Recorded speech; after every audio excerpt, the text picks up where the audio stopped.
Beetroot ஜூஸை ஊற்றியாச்சு.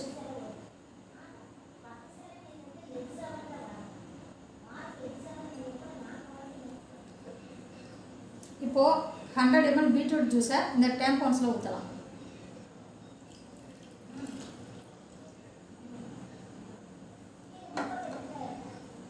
இப்போது 100 ml பீட்ரூட் ஜூஸை மென்ஸ்ட்ரல் கப்பில் ஊற்றலாம்.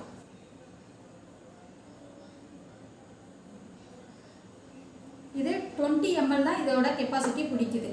இது வந்து எல் சைஸு, இது ஸ்மால் சைஸு. இது வந்து 10 ml தான் பிடிக்குது. இப்போ காட்டன் துணியில் நம்ம பீட்ரூட் ஜூஸ் ஊற்றி இருக்கிறத எப்படி இருக்குன்னு நம்ம டெஸ்ட் பண்ணி பார்ப்போம்.